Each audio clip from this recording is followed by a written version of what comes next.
নদী ভাঙন প্রতিরোধে 20 আগস্টকে নদী ভাঙন প্রতিরোধ সংগ্রাম দিবস হিসেবে জাতীয়ভাবে ঘোষণার দাবিতে চাঁদপুরের হাইমচরে একটি আলোচনা সভা অনুষ্ঠিত হয়েছে।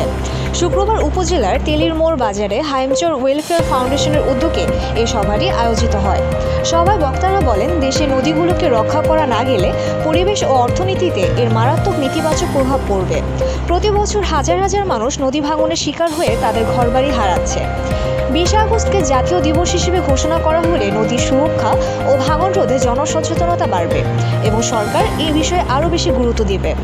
নদী ভাঙন প্রতিরোধ আন্দোলনের সংগঠক আব্দুল হামিদ পাটোয়ারির সভাপতিত্বে এবং হাইমচর ওয়েলফেয়ার ফাউন্ডেশনের সাধারণ সম্পাদক হেলাল উদ্দিনের পরিচালনায় অনুষ্ঠানে মোবাইল ফোনের মাধ্যমে শুভেচ্ছা বক্তব্য রাখেন ফাউন্ডেশনের প্রধান পৃষ্ঠপোষক শাহাদাত মিয়াজি।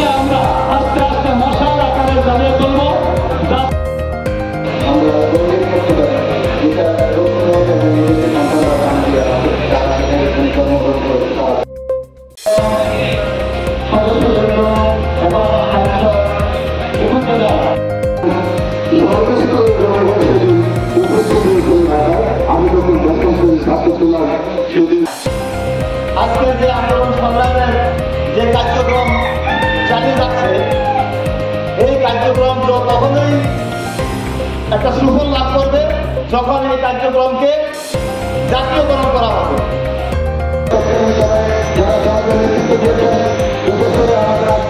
সভায় আরও উপস্থিত ছিলেন স্থানীয় শিক্ষক, রাজনৈতিক নেতা, সাংবাদিক এবং বিভিন্ন সামাজিক সংগঠনের কর্মীরা।